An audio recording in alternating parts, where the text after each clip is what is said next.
श्री स्वामी समर्थ. नमस्कार. मी नंदिनी. माझ्या यूट्यूब चॅनलवर तुमचं खूप मनापासून स्वागत करत आहे. तुमच्या मनातील सर्व चांगल्या इच्छा स्वामी महाराज पूर्ण करो ही स्वामींच्या चरणी प्रार्थना करते आणि आजच्या व्हिडिओला सुरुवात करते. तत्पूर्वी तुम्ही जर चॅनलवर नवीन असाल तर चॅनलला सबस्क्राईब करा. त्याचबरोबर शेजारचं जे बेल आयकॉनचं बटन आहे ते प्रेस करा, जेणेकरून मी जेव्हा नवीन व्हिडिओ अपलोड करेन त्याचं नोटिफिकेशन तुम्हाला मिळेल आणि तुम्ही एकही व्हिडिओ मिस करणार नाही. तर चला करूया व्हिडिओला सुरुवात. तर पहा, उद्या आहे मार्गशीर्ष महिन्यातील पहिला गुरुवार. आजपासून मार्गशीर्ष महिन्याला सुरुवात झालेली आहे. तर पहा, उद्या आपल्याला मार्गशीर्ष महिन्यातील पहिल्या गुरुवारी असा हा अत्यंत प्रभावशाली उपाय करायचा आहे. हा उपाय म्हणजेच आपल्याला एका ठिकाणी घरामध्ये मुठभर धने ठेवायचे आहे. हे धने ठेवल्यामुळं पहा, आपल्या घरावर लक्ष्मी मातेची कृपा होणार. लक्ष्मी मातेच्या कृपेने आपल्या घरातील दारिद्र्य, दोष, अडचणी दूर होऊन आपल्या घराची भरभराट होणार आहे. आपल्या घरामध्ये सुख समृद्धी येणार आहे. आपलं घर धनधान्याने भरून जाणार आहे. म्हणूनच आपल्याला उद्या गुरुवारी असा हा अत्यंत प्रभावशाली उपाय करायचा आहे. तर हा उपाय कसा करायचा आहे, कुठे करायचा आहे, याबद्दलची सर्व डिटेल्स माहिती व्हिडिओमध्ये तुम्हाला मिळणार आहे. त्यामुळे व्हिडिओ कुठे स्किप न करता शेवटपर्यंत नक्की बघा, जेणेकरून तुमच्यापर्यंत योग्य ती माहिती पोहोचली जाईल. आपल्या हिंदू संस्कृतीमध्ये पहा, मराठी महिन्यांमध्ये 9वा महिना म्हणजे मार्गशीर्ष महिना आणि या मार्गशीर्ष महिन्यातील प्रत्येक गुरुवार हा सवाशीण स्त्रियांसाठी अतिशय महत्त्वाचा असतो. या दिवशी महालक्ष्मीचे व्रत हे केले जाते. व्रत केल्याने आपल्या घरामध्ये सुख, शांती, समृद्धी, ऐश्वर्य प्राप्त व्हावे यासाठी महिला हे व्रत करत असतात. तर पहा, या व्रतासोबतच काही उपाय देखील केले. सुख, समृद्धी, ऐश्वर्य निर्माण व्हावे, त्याचबरोबर लक्ष्मी आपल्या घरामध्ये प्रवेश करावी यासाठी या दिवशी या गुरुवारी अनेक उपाय देखील केले जातात. जसं आपण श्रावण महिना हा भगवान शिवशंकरांना समर्पित आहे, त्या श्रावण महिन्यामध्ये आपण बरेचसे उपाय करत असतो. तर आपण पहा, श्रावण महिना हा भगवान शिवशंकरांना समर्पित आहे. त्याचबरोबर अधिक महिना जो आहे तर तो भगवान विष्णूंना समर्पित आहे. त्याचप्रमाणे जो हा मार्गशीर्ष महिना आहे तो माता लक्ष्मीला समर्पित आहे. म्हणूनच पहा, ह्या महिन्यामध्ये जर आपण काही सेवा उपाय जर केले तर याचे फळ आपल्याला प्राप्त होतात. तर यामुळेच पहा, आपण या महिन्यामध्ये माता लक्ष्मीला प्रसन्न करून घेण्यासाठी, ती आपल्या घरामध्ये स्थिर राहण्यासाठी आपण अनेक उपाय, अनेक सेवा करत असतो. त्यामुळेच आपल्याला हा एक धन्यांचा उपाय करायचा आहे. तो उपाय कसा करायचा आहे, आपल्याला घरामध्ये एका ठिकाणी मुठभर धने ठेवायचे आहेत. तर ते कुठे ठेवायचे आहेत आता ते व्हिडिओमध्ये पाहूया. पहा, हा उपाय जो आहे तर तो आपल्याला मार्गशीर्ष महिन्यातील पहिल्याच गुरुवारी करायचा आहे. तर पहा, तुम्हाला पहिल्या गुरुवारी काही अडचण असेल, तुम्हाला शक्य नाही झालं तर मग तुम्ही दुसऱ्या गुरुवारी हा उपाय केला तरी चालेल. आता बघा, जर तुम्ही महालक्ष्मीचे व्रत करत नसाल, म्हणजे हे गुरुवारचे व्रत करत नसाल तरीसुद्धा तुम्ही हा उपाय करू शकता. आणि पहा, जर तुम्ही पूजा मांडणी नाही केली तरी तुम्ही हा उपाय तुमच्या देवघरामध्ये करू. आता बघा, प्रत्येकाच्या घरामध्ये माता लक्ष्मीचा फोटो किंवा मग मूर्ती ही असतेच. जर नसेल तर मग अन्नपूर्णा मातेसमोर जरी तुम्ही हा उपाय केला तरी चालेल. तर ह्या तिन्हीपैकी कोणतीही वस्तू तुमच्या घरामध्ये असू द्या, म्हणजे तुमच्या घरामध्ये कोणतीही मूर्ती असू द्या किंवा फोटो असू द्या, त्याच्यासमोर आपल्याला हा उपाय करायचा आहे. किंवा मग तुमच्या घरामध्ये जी कुलदेवी आहे तिचा टाक असेल तर त्या कुलदेवीसमोर जरी तुम्ही हा उपाय केला तरी चालेल. आता बघा, उपाय आपण कसा करतो यापेक्षा तो किती श्रद्धेने आणि किती मनापासून करतो याला खूप महत्त्व असतं. त्यामुळेच पहा, हा उपाय आपल्याला मार्गशीर्ष महिन्यातील पहिल्या गुरुवारी करायचा आहे. पहिल्या गुरुवारी शक्य नाही, दुसऱ्या करा, तिसऱ्या करा, चौथ्या करा, ज्या गुरुवारी जमेल त्या गुरुवारी करा, पण मार्गशीर्ष महिन्यामध्येच करायचा आहे. आता बघा, मार्गशीर्ष महिन्यातले तुम्ही ज्यावेळेस हा उपाय करणार आहात तर गुरुवारच्या दिवशी आपल्याला सकाळी लवकर उठायचं आहे.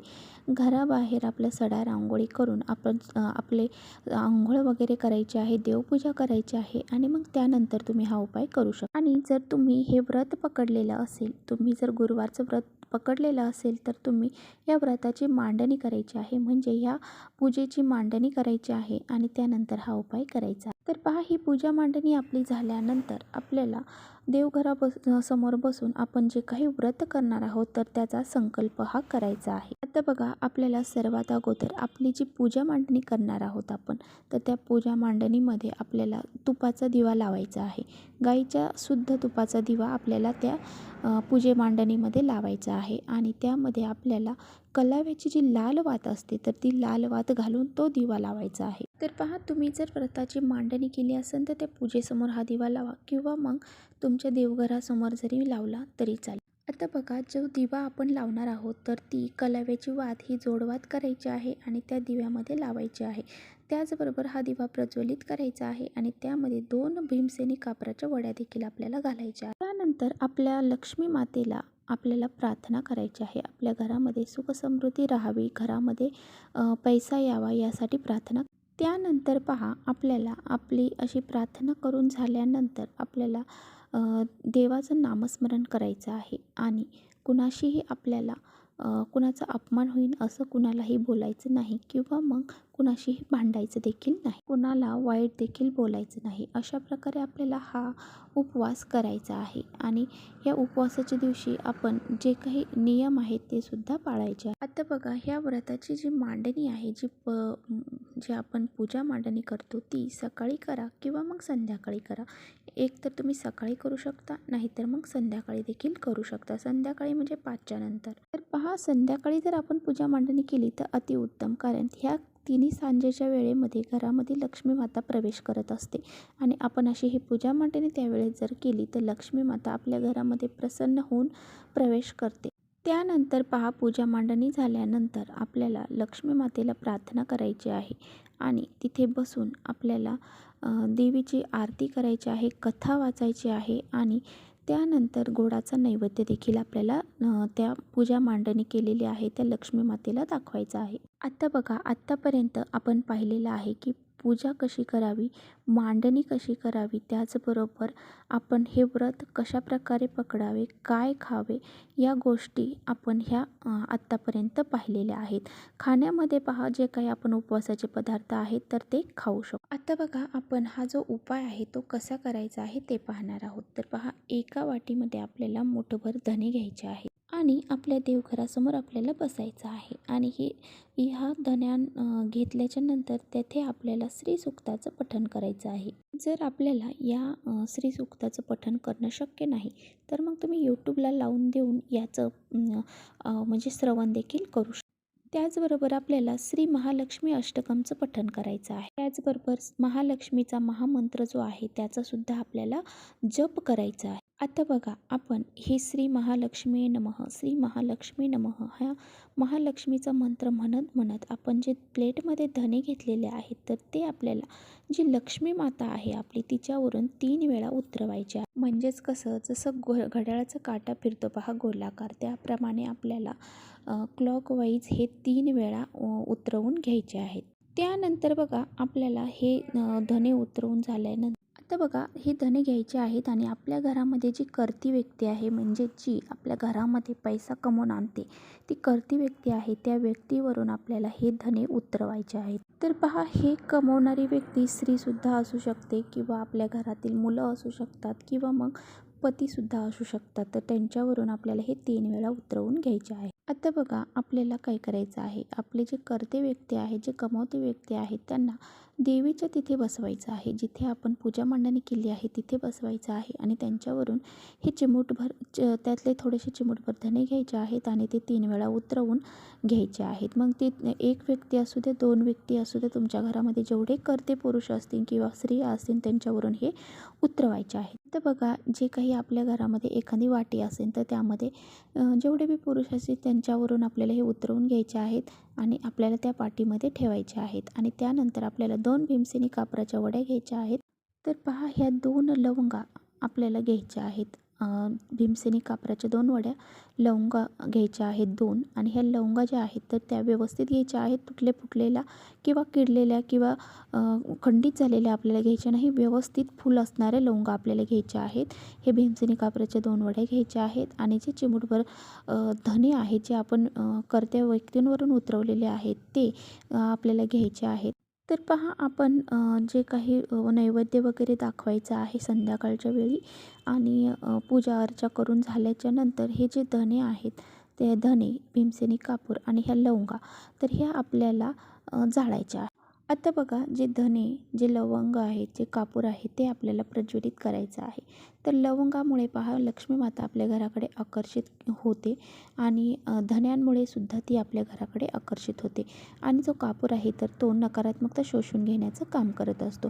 तर ते आपल्याला प्रज्वलित करायचं आहे आणि पूर्ण घरामध्ये आपल्याला ह्या वस्तू फिरवायच्या आहेत. तर पहा ह्या गोष्टी आपण घरामध्ये फिरवत असताना आपल्या घरातील जी नकारात्मकता आहे ती बाहेर जाऊ दे. आपल्या घराला कुणाची नजर लागलेली असेल ती दूर होऊ दे. त्याचबरोबर मग कोणी करणी केली असेल किंवा शत्रुबाधा असेल तर या सर्व गोष्टी दूर होऊ दे असं आपल्याला म्हणायचं. त्याचबरोबर जी काही तुमची इच्छा असेल, मनोकामना असेल ते सुद्धा तुम्हाला तिथे व्यक्त करायचे आहे.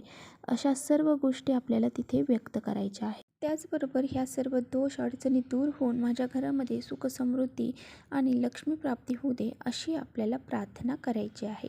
ह्या सर्व गोष्टी झाल्यानंतर ह्या वस्तू ज्या आहेत तर त्या देवघरासमोर जाऊन बसायचं आहे आणि तिथे त्या जळू द्यायच्या आहेत. तर पहा आता जे उरलेले धने आहेत म्हणजे जे आपण त्यातले फक्त चिमूटभर धनेच दृष्ट काढण्यासाठी घेतले होते म्हणजे उतरवण्यासाठी घेतले होते आणि जे बाकीचे धने होते तर ते तसेच आपल्याला रात्रभर माता लक्ष्मीसमोर तसेच वाटीमध्ये ठेवायचे आहेत. तर पहा आता आपल्याला हे धने रात्रभर तसेच ठेवून दुसऱ्या दिवशी सकाळी उठल्यानंतर त्यातले अर्धे जे धने आहेत तर ते आपल्याला एका लाल रंगाच्या कपड्यामध्ये बांधायचे आहे. त्याची पोटली तयार करायची आहे. तर ही जी पोटली बांधलेली आहे तर ती पोटली आपल्याला आपल्या मुख्य दरवाजामध्ये अशा ठिकाणी ठेवायची आहे जिथे आपला रोज येणं जाणं आहे आणि परंतु ती कुणाचा हात लागणार नाही अशा ठिकाणी आपल्याला ती बांधायची. आता पहा अजून आपले अर्धे धने तसेच बाकी आहेत. तर ते अर्धे धने आपल्याला काय करायचे आहे त्यातले अजून आपल्याला चिमूटभर धने घ्यायचे आहेत. त्याची बी लाल रंगाच्या कपड्यामध्ये पोटली बांधायची आहे. ही धन्याची जी काही पोटली आहे छोटीशी ती आपल्याला आपल्या देवघरामध्ये ठेवायची आहे. तिथे रोज देवपूजा करताना सकाळ संध्याकाळ पूजा करायची आहे. या पोटली बांधताना पहा यामध्ये आपल्याला 1 रुपयाचं नाणं अवश्य ठेवायचं आहे. 1 रुपयाची पोटली, 1 रुपयाची नाणं आणि थोडेसे चिमूटभर धने हे आपल्याला आपल्या देवघरामध्ये पोटली बांधून ठेवायचे आहेत आणि त्याची रोज आपल्याला पूजा करायची. आता बघा जे उरलेले धने आहेत त्यांची पण आपल्याला एक पोटली तयार करायची आहे आणि ती पोटली आपल्याला आपल्या जी काही आपण संपत्ती ठेवतो, जी आपलं धन ठेवतो किंवा तिजोरी असेल त्या तिजोरीमध्ये ठेवायची आहे. तर पहा ही जे सर्व आपण उपाय करत आहोत ते उपाय करत असताना माता लक्ष्मीला प्रार्थना करायला विसरायचं नाही.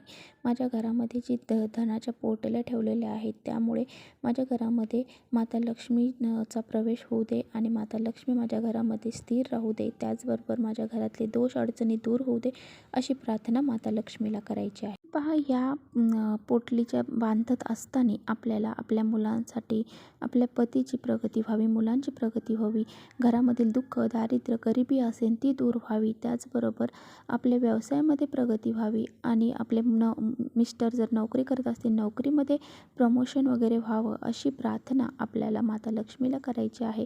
असा हा अत्यंत प्रभावशाली उपाय आपल्याला पहिल्याच गुरुवारी करायचा आहे. जर पहिल्या गुरुवारी नाही जमला तर दुसऱ्या तिसऱ्या कोणत्या गुरुवारी जमेल तेव्हा करा. तर चला इथेच करते व्हिडिओचा एंड. व्हिडिओ आवडला असेल तर नक्की लाईक करा. चॅनलवर नवीन असाल तर चॅनलला सबस्क्राईब करा. परत भेटूया अशा छानशा व्हिडिओसोबत. तोपर्यंत श्री स्वामी समर्थ.